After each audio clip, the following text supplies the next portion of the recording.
Hi there, VC. This is Steve Whitty again, and this is part 4, the final part of my vinyl haul. This is the final batch of records I got in the record store. What was significant? Well, I'll tell you that at the end. I think I'm just going to crack on with what I purchased. So, again, pound. Steve Miller band "Fly Like an Eagle." This has got obviously the title track, and you've also got "Take the Money and Run" and "Rockin' Me." It's just a great album. Steve Miller, great guitarist. A bit more, I think, again, another artist that I think I've not really paid much attention to. Sort of like, just had an assumption of him. It was just like 70s rock. But no, I quite enjoy that. And actually, I can maybe just look at getting a hold of some of his 60s stuff as well, the early stuff, if I can.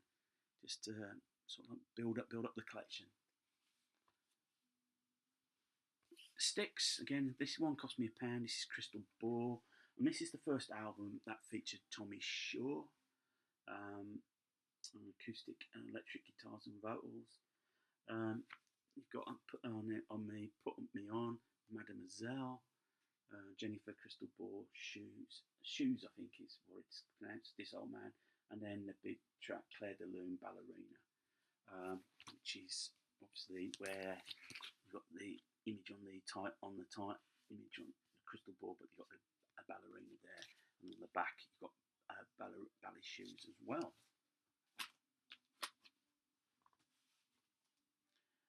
Another Styx album. This is probably maybe their most well-known album, Cornerstone, and it's maybe because of what's on the album more than the actual quality of the music. It does feature Babe, which is the third track on side one, which was a number one single in the US, got to top 10 in the UK, by far their biggest single. Written for his wife, Dennis DeYoung.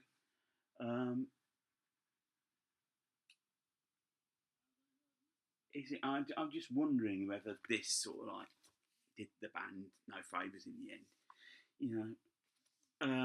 It's very difficult because I've got Paradise Theatre, which is a great album, and then after Cure here, they took a hiatus, if I want a better word, and come back together, and then obviously relationships fell apart. Dennis DeYoung's no longer with the band. I know they've just released an album called The Mission, which I haven't heard yet, so I need to check that out. I don't know. I think with Styx, I think I've got that classic period. I don't think would love to get some more albums. I've now got 4 of their albums, so it might be worth just checking out a few more. Pleased to find this for £1. This is Johnny the Fox. Came out in 1977. This is an American issue released on the Mercury label. It might have been a too quick a follow up for. Actually, 1976. Yeah, too quick a follow up to Jailbreak. You've got Johnny, Rocky, Borderline. The single, which was Don't Believe a Word, which is a great, concise song, only 2 minutes. Fool's Gold. Johnny the Fox meets Jimmy the Weed. Old Flame, Massacre, Sweet Marie, Boogie Woogie Dance. When Phil Lynott originally wrote Don't Believe a Word, it was originally like an old style bluesy shuffle, acoustic shuffle. Brian Robertson was not impressed and basically said told Phil Lynott it was crap. Phil Lynott just walked out of the studio and went missing for a couple of days. In the meantime, Brian Robertson and Brian Downey thought, we could work with this. We could actually work with this and do something and change the song to the version we know it. Phil Lynott came back, heard it, liked it. However, he never gave credit to Brian Downey, but to 2 Brians there on it. It's only Phil Lynnott's song, which I think Brian Robertson does hold a little bit of a grudge. Pretty much during the tour, Robertson and Lynott fell out big time, and he suddenly found himself out of the band by the time it came to Bad Reputation, sacked for the first time. Now, Andy Cloudy Myler was given some VCLT by John Bellamy, and including one of them was this Tiger Tales, this 12-inch single called Heaven.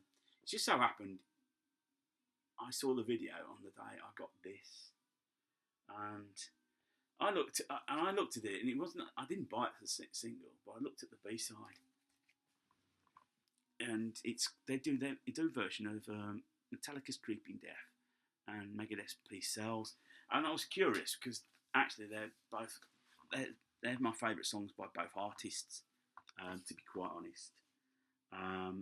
So I got this more out of curiosity on the Music Promotions label, which is quite something.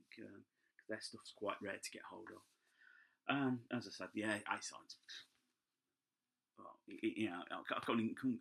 It's not even a Light as a Loft song. Light as a Loft song. Light had run out of gas. The B-sides, they're okay cover versions. They're trying to obviously add their bit. They're trying to add a bit of 80s pop sensibility to it, in my opinion. They're okay. I mean, it's more of a curiosity. Whether I play it again is another thing. I might just do it if I think, well, wonder what that sounds like. Now, in the previous last week, I showed you a couple of UFO albums I found.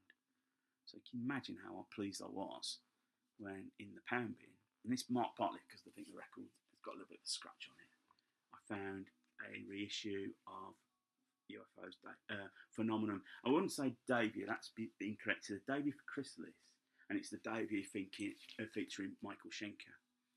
Now, as I say, it is a reissue because it's on the blue and white Chrysalis label. And it's also, they changed the order of the track listing on the original album. Too Young to Say No is the opening track on side 1, and Oh My is on side 2. But on this reissue, they swapped it round. Great album. It is a great album. You've got Doctor Doctor, Rock Bottom, and it marked a change in direction.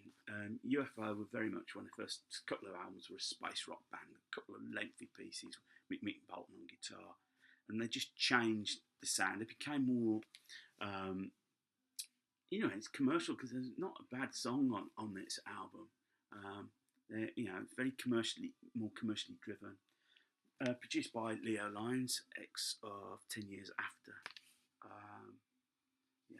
Really great. And obviously, I only just realised the cover on here. It's saying Phenomenal what they're looking at, and obviously you can see a UFO, and you've still got the original band logo there at that time.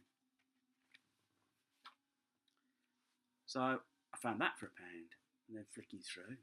Basically, Pete says, you can have a look through these, and you can have first dibs on this. Okay.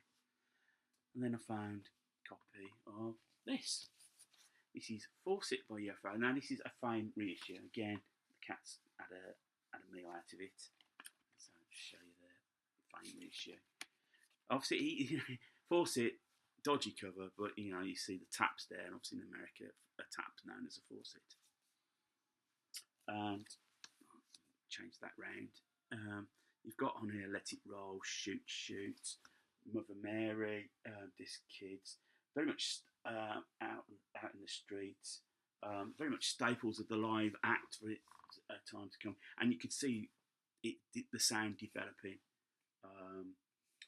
Again, produced by Leo Lyons, and did also have guest on Chick Churchill again from 10 Years After, appeared on keyboards as well. So really pleased to find that album.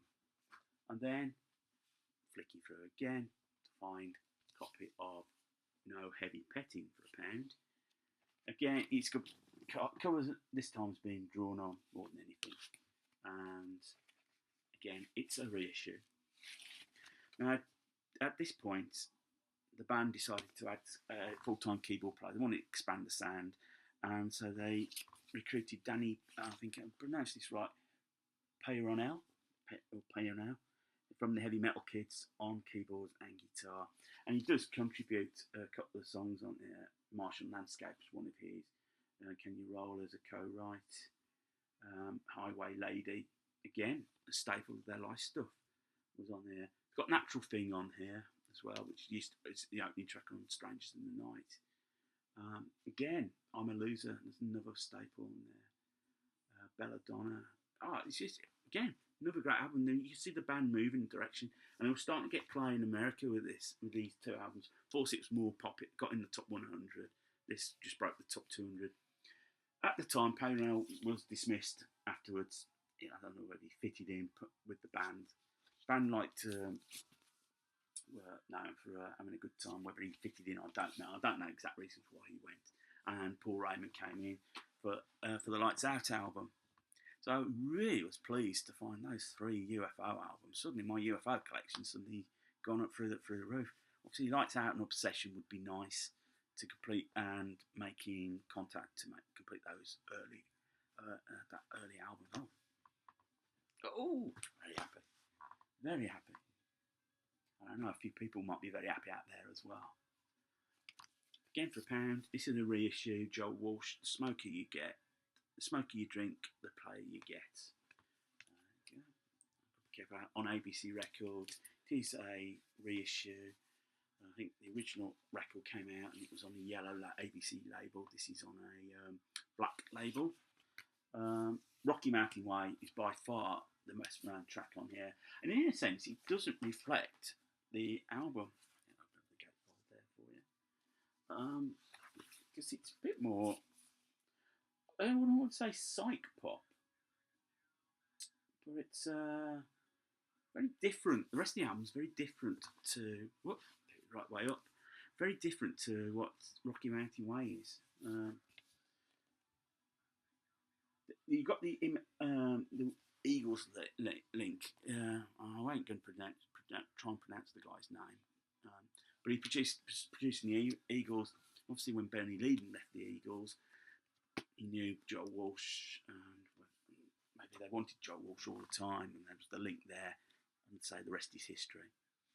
Yeah, again, I've got to check out some James Gang and some other of his solo stuff. He's quite a witty writer, Joe Walsh. Really good. Double album, Live in the Heart of the City. This was released by Whitesnake, released in 1980. Again, this only cost me £1, and that's because somebody used it as sort of like to test their pen out, which is fine. I ain't got a problem with that. It shows, as I said, it shows they've got history. It was a special price double album. Disc 1 featured a live album, was recorded 24th of June 1980 at Hammersmith Odeon. So you've got Come On, Sweet Talker, Walking in the Shadow of the Blues, Love Hunter, Fool for Your Loving, Ain't Gonna Cry No More, Ready and Willing, Take Me With You. Good album.